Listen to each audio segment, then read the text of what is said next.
मैं रेहान खान एक बार फिर से हाजिर हूँ अपनी अगली वीडियो लेकर के। जैसा कि स्टूडेंट पिछले वीडियो में हम लोगों ने डिस्कस किया था कुछ फॉर्मूला, कुछ मेथड गुडविल की कैलकुलेशन के लिए। तो चलिए स्टूडेंट उसी फॉर्मूला, उसी मेथड को आगे बढ़ाते हैं और आज हम कम से कम हर एक मेथड के दो न्यूमेरिकल देखते हैं। मतलब एवरेज प्रॉफिट मेथड से अगर हम गुडविल निकालते हैं 2 क्वेश्चन कम से कम इसके लेंगे हम लोग। अगर से हम लोग सुपर प्रॉफिट से निकालते हैं तो फिर 2 क्वेश्चन लेंगे और कैपिटलाइजेशन के भी 2 लेंगे। ठीक है, तो चलिए स्टार्ट करते हैं। Let's play.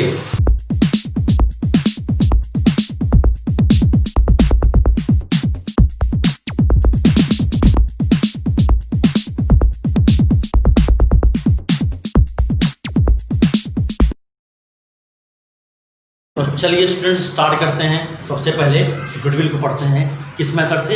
Average profit method से। तो एवरेज प्रॉफिट मेथड से गुडविल को पढ़ने से पहले कुछ चीज़ों को मैं आप थोड़ा सा रिवाइज कर दूँ आपको। जैसे सबसे पहली चीज़ आपको ये नोटिस करना होगा कि एवरेज प्रॉफिट कैसे निकलेगा। दूसरी चीज़ फिर उसको गुडविल में इसको कन्वर्ट कैसे करेंगे, ये दोनों फॉर्मूला आपको अच्छे से मालूम होना चाहिए। भाई एवरेज प्रॉफिट निकालने के लिए हम उतने साल प्रॉफिट ऐड कर लेंगे जितने साल का क्वेश्चन में दिया है, या क्वेश्चन जो कह रहा है 4 साल 5 साल जो कह रहा है उसको ऐड कर लेना, डिवाइडेड बाई 4 या 5 जो 3 जो भी दिया होगा उससे डिवाइड कर देना। अगर 3 साल प्रॉफिट ऐड किया है 3 साल से डिवाइड कर देना, 4 साल का दिया है 4 से डिवाइड कर लेंगे, 5 साल का दिया है तो 5 से डिवाइड कर लेंगे। ठीक, इस तरह से हमारा एवरेज प्रॉफिट निकल जाएगा। फिर गुडविल को जितनी परचेस ईयर कहेगा उससे हम क्या करेंगे, इसको मल्टीप्लाई कर देंगे, हमारा गुडविल आ जाएगा। एक चीज थोड़ा नोटिस करना बेटे, इसमें क्या सबसे इंपॉर्टेंट चीज है कि जब आप एवरेज प्रॉफिट ले रहे हो या एवरेज प्रॉफिट निकाल रहे हो तो सबसे पहले बिजनेस की जो नॉर्मल प्रॉफिट होगी उसको लेना है। कभी भी एबनॉर्मल प्रॉफिट को इंक्लूड नहीं करना है, ना ही एबनॉर्मल लॉस को उसमें से हमें क्या करना है, डिडक्ट करना है। ये चीज थोड़ा ध्यान से देना। क्वेश्चन में अगर से प्रॉफिट एबनॉर्मल, अगर से क्वेश्चन में जो प्रॉफिट दिया है एबनॉर्मल प्रॉफिट के बाद दिया है तो एबनॉर्मल प्रॉफिट को हम लोग क्या करेंगे, माइनस करके निकाल देंगे। और अगर से प्रॉफिट एबनॉर्मल लॉस के बाद दिया है तो एबनॉर्मल लॉस को क्या करेंगे, प्लस करेंगे।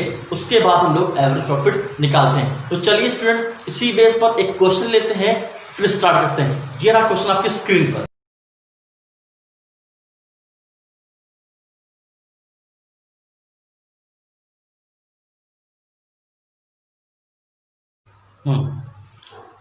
क्वेश्चन आप लोगों ने पढ़ा, आई होप, मैं उम्मीद करता हूँ कि क्वेश्चन आपको समझ में आया होगा।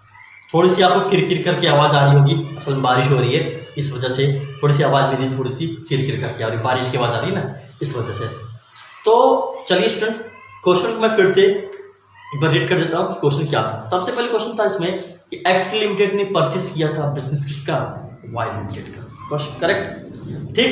फिर उसमें कहता है कि भाई गुडविल को निकालना है एवरेज प्रॉफिट के बेस पर, पिछले 4 साल के एवरेज प्रॉफिट निकालिए। उसके बाद गुडविल जो निकालना है वो एवरेज प्रॉफिट का 100%, मतलब जो भी हमारा एवरेज प्रॉफिट आएगा उसका 100% हम निकाल दीजिए तो हमारा क्या हो जाएगा, गुडविल कहलाएगा। ठीक, इस पर्पज के लिए आपके पास कुछ इंफॉर्मेशन दिया था। क्या क्या इंफॉर्मेशन दिया था ये मैं आपको बता दूं। 2016, 17, 18, 19 की प्रॉफिट दी हुई है। इस तरह से प्रॉफिट लॉस जो भी दिया है इस तरह दिया है। कौन कौन सी ईयर का, 16 का, 17 का, 18 का और 19 का। ठीक, पहले 2016 में प्रॉफिट जो दिया है 1 lakh after loss by fire stock, मतलब आपका एक स्टॉक था वो क्या होता है, वो लॉस बाय फायर हो गया था 50,000 का, उसमें से वो माइनस करने के बाद दिया है। मतलब आपके क्वेश्चन में 1 लाख रुपए का प्रॉफिट दिया हुआ है, ये आपका 50,000 लॉस बाय फायर जो था इसमें से माइनस करने के बाद दिया हुआ है। मतलब ये कौन सा लॉस है, एबनॉर्मल लॉस है। क्या करना चाहिए आप समझ गए होंगे, क्या करना चाहिए इसको, हमें इस 50,000 को हमें इसमें प्लस कर लेना चाहिए। ठीक, दूसरी चीज, दूसरे ईयर में 2017 में दिया है प्रॉफिट, इसका प्रॉफिट नहीं बल्कि लॉस दिया है 1,50,000 का लॉस दिया है। ठीक है, इसमें भी कह रहा है 80,000 का एक वॉलंटरी रिटायरमेंट कंपनसेशन पेड करने के बाद। मतलब क्या कह रहा है क्वेश्चन में कि भाई 2017 में हमारा प्रॉफिट नहीं बल्कि लॉस दिया है 1,50,000 रुपए, 1,50,000 का। ये 1,50,000 जो लॉस दिया है ये कैसे दिया है, आफ्टर एक वॉलंटरी रिटायरमेंट कंपनसेशन पेड करने के बाद, ठीक है। अगर वो हमारा एक तरह से एबनॉर्मल एक्सपेंडिचर हुआ, अगर वो एक्सपेंडिचर ना हुआ होता, जो 80,000 रुपीज का वॉलंटरी रिटायरमेंट कंपनसेशन जो पेड किया है, अगर ये पेड ना किए होते तो आज हमारा इतना लॉस ना होता, बल्कि लॉस हमारा थोड़ा सा कम होता, क्योंकि भाई इतना पेड करने से तो भाई और बढ़ गया ना। तो हमें क्या करना चाहिए, एक रियल पोजीशन में पहुंचने के लिए, एक रियल प्रॉफिट में पहुंचने के लिए हमें क्या करना चाहिए, इसको प्लस कर लेना चाहिए। क्यों प्लस कर लेना चाहिए, क्योंकि ये हमारा जो एक्सपेंडिचर है, ये किस नेचर का है, अब नॉर्मल नेचर का, ठीक। इसको क्या करेंगे हम लोग, प्लस करेंगे, ठीक। इसके बाद क्या आता है, 2018 का प्रॉफिट था हमारा 1,50,000, 2019 का प्रॉफिट था हमारा 2 लाख रुपीज, ठीक। इसके बाद क्या आता है, क्या बड़े ध्यान समझिएगा, 2017 में क्या हुआ है कि मशीन की कॉस्टिंग थी 60,000, जो कि क्या हो गया, एक एक्सीडेंट में क्या हो गया, डिस्ट्रॉय हो गया। तो ये सोचो, पहले आपका एक मशीन डिस्ट्रॉयड हो गया, ये आपके लिए एबनॉर्मल एक्सपेंडिचर है या नॉर्मल लॉस है, मतलब एबनॉर्मल लॉस है या फिर नॉर्मल लॉस है, हमारे समझ से तो भाई एबनॉर्मल लॉस है, ठीक है। क्योंकि मशीनों का डिस्ट्रॉय हो जाना, मशीनों का जल जाना, मशीनों का गायब हो जाना, ये सब क्या है, ये सब के सब आपके एबनॉर्मल नेचर के हैं। जब एबनॉर्मल आपका नेचर है, ये एबनॉर्मल लॉस है, तो इसको क्या करना चाहिए, हमें प्लस कर लेना चाहिए, ठीक। तो 2017 वाले में हमें क्या करेंगे, ये जो 60,000 की मशीन की कॉस्टिंग जो आपको लॉस हो गया, क्या करेंगे, इसको हम लोग प्लस कर लेंगे, ठीक। इसकी बात कह रहा है, अब बहुत ध्यान समझिएगा, कह रहा 2017 में ही, लेकिन जुलाई 1 जुलाई को उसने 2017 को 2 कंप्यूटर खरीदा। एक कंप्यूटर की प्राइस थी 40,000, ठीक। जब कंप्यूटर खरीदा है तो कंप्यूटर कहाँ शो करना चाहिए, बैलेंस शीट के असेट में शो करना चाहिए, असेट हमारा, कंप्यूटर हमारा असेट है, तो कहाँ शो करना चाहिए, बैलेंस शीट के असेट में शो करना चाहिए। बट उसने क्या किया है, इस एक्सपेंडिचर को ट्रेवलिंग एक्सपेंसेस मान करके प्रॉफिट एंड लॉस से दिखा दिया है। भाई ट्रेवलिंग एक्सपेंसेस अगर हुआ तो प्रॉफिट एंड लॉस में दिखा दिया, गलत किया इसने। इसको क्या करना चाहिए था, सही तरीका ये था कि भाई 40,000 की 2 कंप्यूटर थी, इसको बैलेंस शीट के असेट में दिखाते हैं। हाँ, इस पे जो डेप्रिसिएशन लगता हम प्रॉफिट में से अपने इसको माइनस करते हैं, क्योंकि डेप्रिसिएशन हमारा एक तरह से नॉर्मल एक्सपेंडिचर या नॉर्मल लॉस कह सकते हो होता है। हम लोग दिखाते हैं कहाँ, प्रॉफिट एंड लॉस में, लेकिन इसने क्या किया, कंप्यूटर को दिखा दिया कहाँ पे, प्रॉफिट एंड लॉस से डिडक्ट कर दिया, गलत किया। आप क्या करोगे, सही करोगे।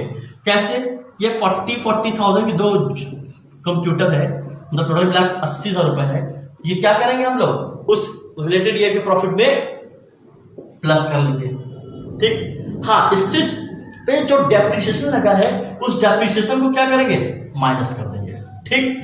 किस साल में करेंगे, समझिए पहले। अगस्त जुलाई में इसने परचेस किया है, अगस्त इसने जुलाई में परचेस किया है, 1 जुलाई 2017 में, तो इसकी एंट्री कब होगी, 31 मार्च 2018 में, क्योंकि 31 मार्च इसका क्या है, क्लोजिंग डेट है। 1 जुलाई 2017 से चल रहा है, तो क्लोजिंग डेट कब आएगा इसका, 31 मार्च में इसकी एक्टिविटीज होगी, ठीक है, कब, 2018 में। तो मतलब ये जो भी हम लोग ट्रांजेक्शन करेंगे, किस वाले प्रॉफिट में करेंगे, 2018 वाले में करेंगे, ठीक। तो चलिए स्टूडेंट स्टार्ट करते हैं और करते हैं क्वेश्चन को, ठीक। तो स्टूडेंट्स हमने क्या किया, वैसे इंफॉर्मेशन रख दिया। अब देखिए 2016, 17, 18, 19, 16 में 1 लाख दिया था एक्चुअल प्रॉफिट उसका, 17 में दिया था उसका 1,50,000 लॉस दिया था, 18 में 1,50,000 प्रॉफिट दिया था, और 19 में 2 लाख प्रॉफिट दिया था। हमने क्या किया, जैसे जैसे एडजस्टमेंट कहता गया वैसे वैसे हम करते चले जा रहे हैं। कैसे, सबसे पहले पहला पॉइंट जो था उसका, वो 50,000 का जो था, कह रहा है ये जो प्रॉफिट था ये कैसे था, 50,000 के लॉस बाय फायर, मतलब आपका स्टॉक था वो 50,000 का लॉस हो गया फायर से, उसको माइनस करने के बाद एक तरह से कौन सा एक्सपेंडिचर हुआ आपका, ये कौन सा लॉस हुआ आपका, एबनॉर्मल लॉस हुआ। जब एबनॉर्मल लॉस हो तो क्या करें, इसको प्लस कर लेंगे, कर लेते हैं। उसके बाद क्या था, नीचे जो था कहता वॉलंटरी रिटायरमेंट कंपनसेशन पेड करने के बाद उसका ये लॉस था 1,50,000। वॉलंटरी रिटायरमेंट कंपनसेशन जो पेड किया है एक तरह से आपका एबनॉर्मल एक्सपेंडिचर है। एबनॉर्मल एक्सपेंडिचर तो हमें क्या करना चाहिए, प्लस कर लेना चाहिए, ठीक, प्लस कर लिया 80,000 को। फिर नीचे कह रहा है कि भाई 60,000 का हमारा एक मशीन था जो कि डिस्ट्रॉयड हो गया था एक एक्सीडेंट में। एबनॉर्मल लॉस में हमारा, जब एबनॉर्मल लॉस में तो क्या करना चाहिए हमें, प्लस कर लेना चाहिए। बोला है 31 मार्च 2017 को, मतलब इसी साल में, ठीक है 31 मार्च को, तो हमने क्या करना है, प्लस कर लेना, ठीक। अब नीचे क्या कहता है उसके पॉइंट, कहता है कि बंदे ने 1 जुलाई को 2 कंप्यूटर्स खरीदे। एक कंप्यूटर की प्राइस थी 40,000, तो 2 कंप्यूटर प्राइस कितनी होगी, 80,000। एक कंप्यूटर प्राइस थी 40,000, 2 कंप्यूटर प्राइस होगी 80,000। इसने क्या किया है, इस 80,000 को ट्रेवलिंग एक्सपेंसेस मान के डेबिट किया, गलत किया इसने।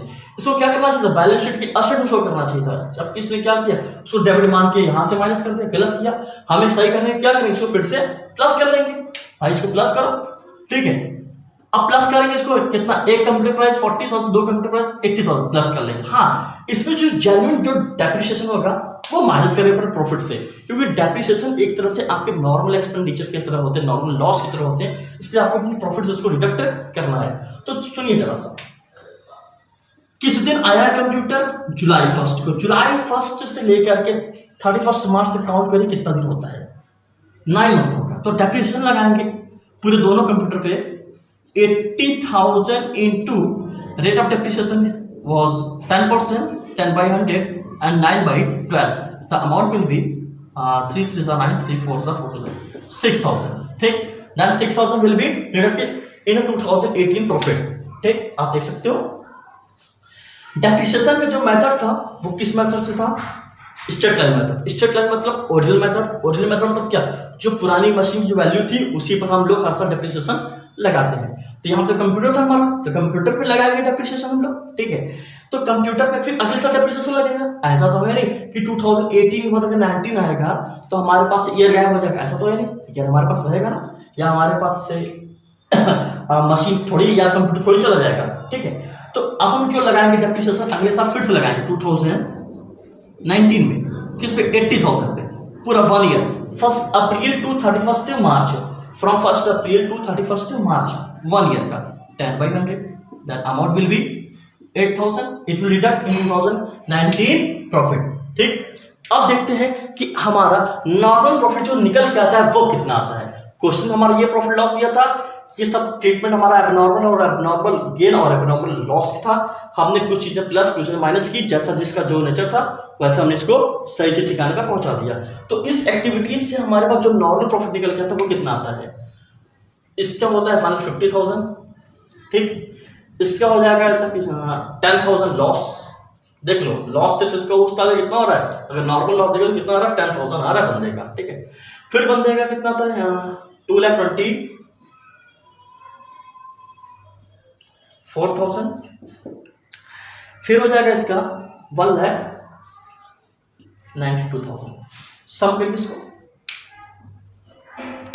5,56,000। अब एवरेज प्रॉफिट निकालना है। एवरेज प्रॉफिट निकालने क्या करोगे आप, average profit is equal to 5,56,000 divided by number of year, 1 2 3 4 से डिवाइड कर दीजिए, 4 1 जा 4 4 3